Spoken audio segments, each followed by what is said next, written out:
Рада приветствовать всех любителей вязания. Сегодня хочу показать вам вот такой несложный ажурный узор с ромбами. Ромбы в этом сезоне остаются на пике популярности, и это неспроста, потому что действительно узор, который можно применять на любом виде пряжи, на любом изделии, как полностью изделие, потому что посмотрите, как будет замечательно смотреться футболочка вот с таким узором, или низ платья, летний кардиган, палантин, да все что угодно. И такие узоры можно применять как на летней пряже. Вот у меня здесь идет хлопок с кашемиром. Кашемира здесь, по-моему, 15% или 10 или 15% кашемира. Это старая пряжа, честно говоря, точно не помню состав, но там незначительное его количество. Он просто придает вот такую мягкость и немножечко как пушистость, такое приятное к телу. Но тем не менее пряжа достаточно легкая для лета и не жаркая. В хлопке замечательно смотрятся вот такие узоры. Часто мы встречаемся с тем, что хлопок, особенно такой вот плотной скрутки,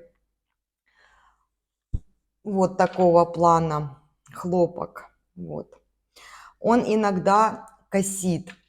И вот благодаря вот таким узорам, когда чередование идет вот сетки, когда провязываются в разные стороны 2 петли вместе, или идет перемещение, смещение петелек, вот как в ромбах, то все это, как бы сказать, гасит кривизну, и, в общем-то, изделие получается ровное, полотно получается ровное, в отличие там от лицевой глади или незначительного ажура.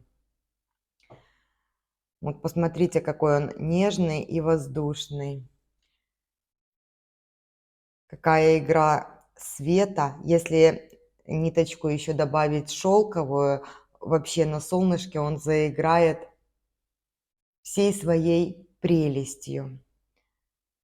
Этот узор можно вязать как снизу вверх, вот как я вам показывала. Точно так же он замечательно смотрится. И вот если вязать от горловины, кошкина шерсть везде. От горловины тоже замечательно. Если можно поменять вот эти дырочки, чтобы они смотрели как бы не вверх стрелочкой, а вниз. Это несложно делается. По схеме это будет все видно. Схему я также прикреплю к этому узору. И начнем его разбирать. Да, еще вот хочу показать изнаночная сторона. Достаточно гладкая, приятная к телу и приятная на ощупь. Вообще вот такие красивые рельефы я очень-очень люблю. Также этот узор очень красиво сочетается с обычной широкой резинкой, потому что вот я делала маечку вот с такими ромбами, и у меня шла резинка, не помню по количеству петель, по-моему, 7 на 9 резинка была. Вот здесь шла лицевая гладь, вот здесь шла изнаночная гладь. И вот такой вот переход. Во-первых, эта резинка очень красиво подчеркивала линию талии, фигуры, а в районе там груди и к лицу шли ромбы. К сожалению, показать я не могу, потому что это уже давно дело было, но тем не менее вещь всегда приносила мне массу комплиментов. Теперь давайте рассмотрим схему этого узора.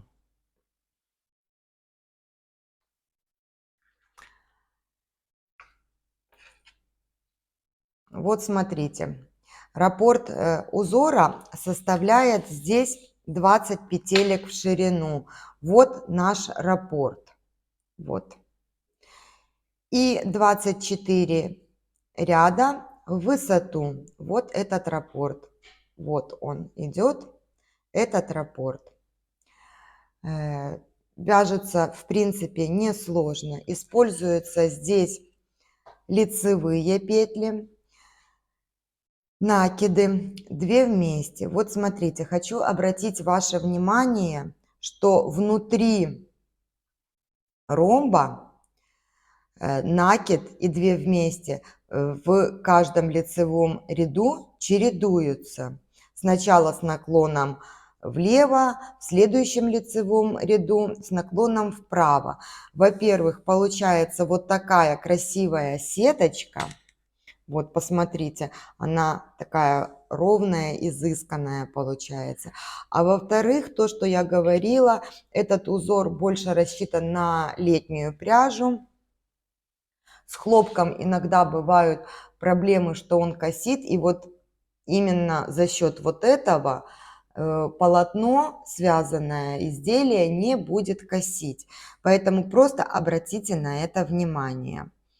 Вот здесь накиды тоже идут в разную сторону. Вот они, эти накиды.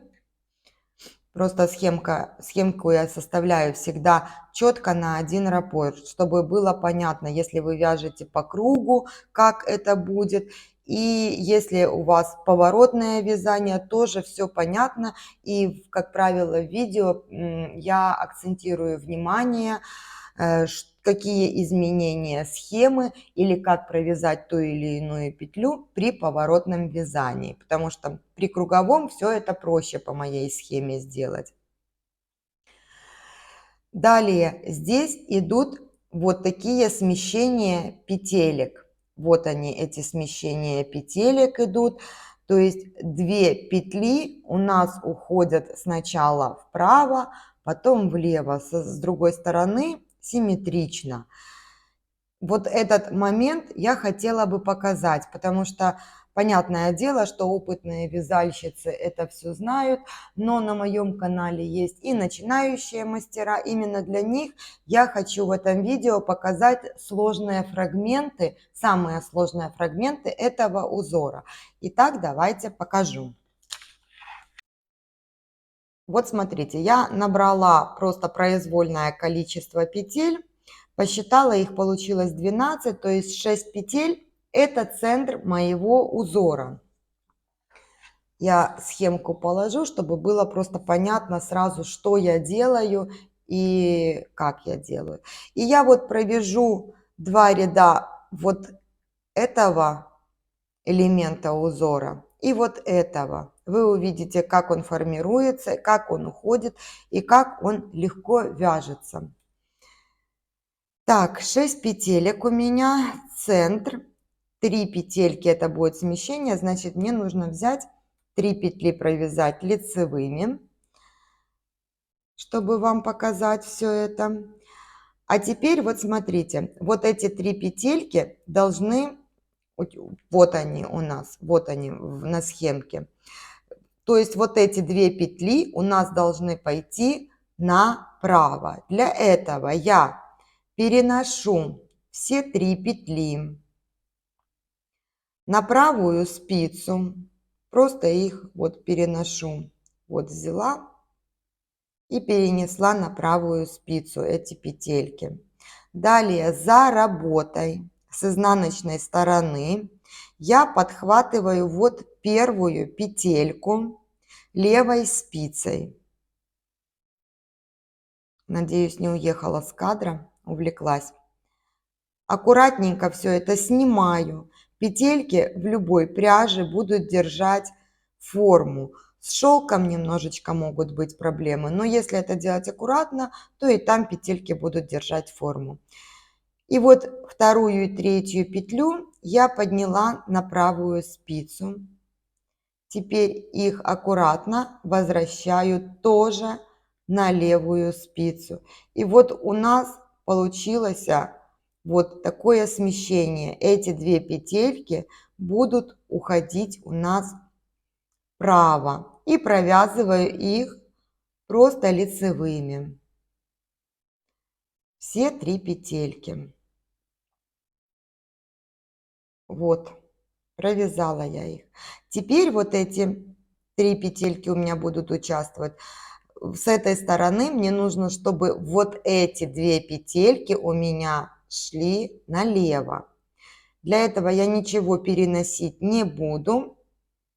Я возьму, подхвачу третью вот петельку за первую дольку и провяжу ее лицевой. Ничего не снимая, не сбрасывая, аккуратненько подвигаю петли на край спицы и провязываю первые 2 петли. Раз, два. Третья петля у нас уже провязанная, поэтому я ее просто сбрасываю. И вот таким образом у нас получается смещение. Как вяжется это по изнаночной стороне? Изнаночная сторона будут просто изнаночные петельки в данном случае. Никаких здесь. И когда вы вот перекрещиваете, смещаете петельки, обращайте внимание на то, чтобы у вас не получалось скрещенных петелек, чтобы узор все-таки выглядел красиво, гладко и как вы себе его представили. Вот, я провязала изнаночный ряд просто изнаночными петлями. В этом узоре вообще нет никаких других петелек по изнаночной стороне, кроме изнаночных. И вот у нас начинается это смещение, оно уже видно. Сейчас я быстренько провяжу еще ряд, чтобы вы четче увидели все это. Теперь я буду провязывать на одну петлю меньше, 2 петли. Точно так, как здесь на схеме. Сначала я провязываю 7 лицевых, потом 6, 5 и так идет на убывание. И за счет этого вот у нас формируется вот эта объемная линия нашего ромба. Итак, я провязала 2. Далее я все 3 петли переснимаю на правую спицу. За работой подхватываю первую петлю. Аккуратненько возвращаю вот так на правую спицу 2 петли, их перемещаю на левую спицу и провязываю лицевыми. Теперь у меня здесь 2 петли между вот этими гранями ромба. Я их просто провязываю лицевой или же вот, смотря какой ряд узора вы вяжете, или же сеткой. Далее вот идет у меня смещение. Я провязываю третью петлю. И потом возвращаюсь, провязываю первую и вторую. Третью снимаю, так как она у меня уже провязанная. Все, довязала.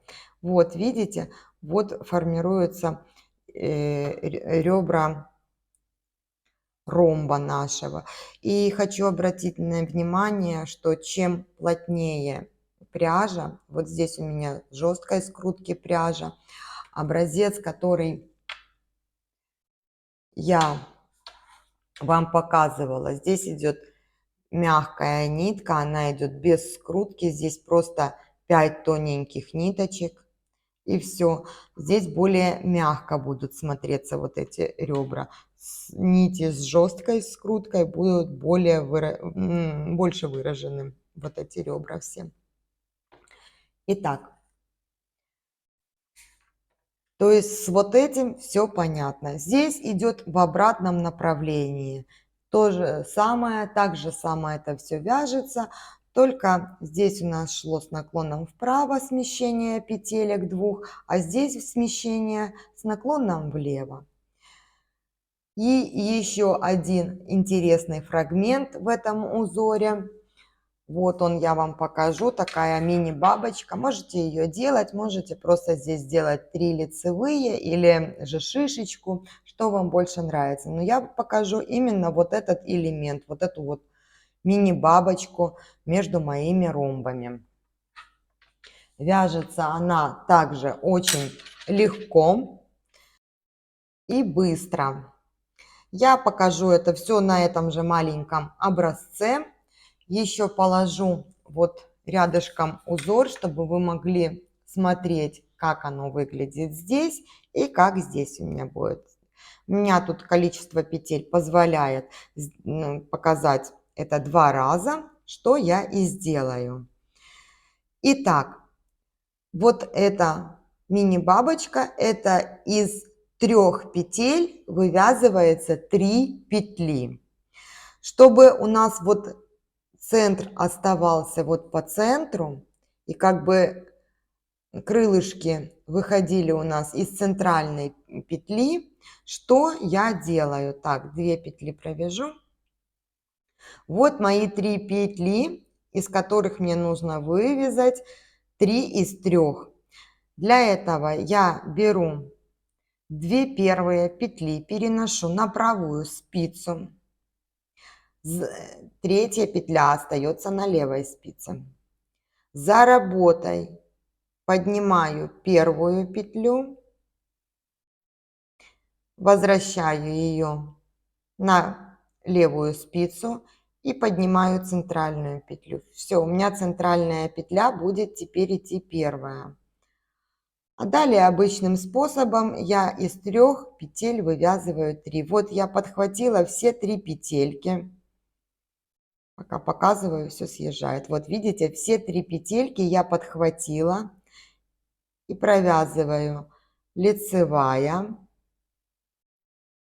накид и еще одна лицевая петля.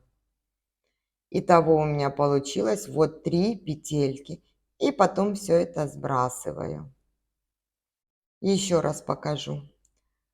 Подхватываю 2 петли, за работой левой спицей поднимаю первую петлю, аккуратно все это снимаю с правой спицы и подхватываю центральную петлю.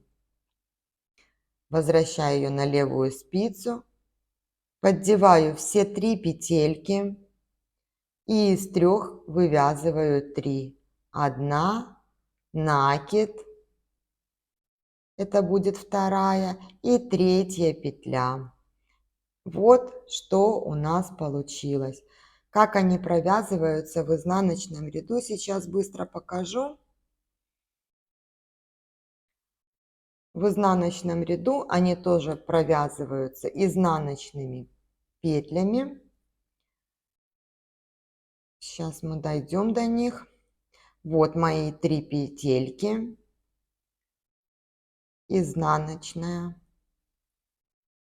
Вот за эту дольку беру я, чтобы не получалось скрещенное. Видите, как оно ровненько все ложится. Это накид, который у нас был. Изнаночная и изнаночная петля. Если вблизи их рассмотреть, они все ровные, не скрещенные получаются. Вот видите, изнаночная, изнаночная и третья петелька тоже изнаночная. Вот они как выглядят в изнаночном ряду. Вот, в принципе, все сложности данной схемы. Больше здесь акцентировать внимание и полностью узор показывать, провязывать я не вижу смысла. Если это нужно, вы мне дадите знать, и тогда я буду разбирать более подробно узоры. Сейчас я просто постаралась акцентировать внимание на некоторых затруднительных моментов для начинающих мастеров, которые не знают, как выполняются те или другие элементы узора. Так что вот у нас 2 петли смещенные вправо, 2 смещенные влево, и вот это из 3 петель мы вывязываем 3 петли. Повторюсь, смотрите, чтобы вот 2 вместе поочередно шли с наклоном вправо и с наклоном влево. Во-первых, получается красивая ровная сеточка, а во-вторых, вы избежите косины в вашем уже готовом изделии, потому что это очень неприятно, когда изделие практически довязано, и тут вы обнаружили, что полотно косит. Спасибо, что провели это время со мной. Всем легких петелек и успехов в таком прекрасном творчестве, как вязание. До встречи на канале.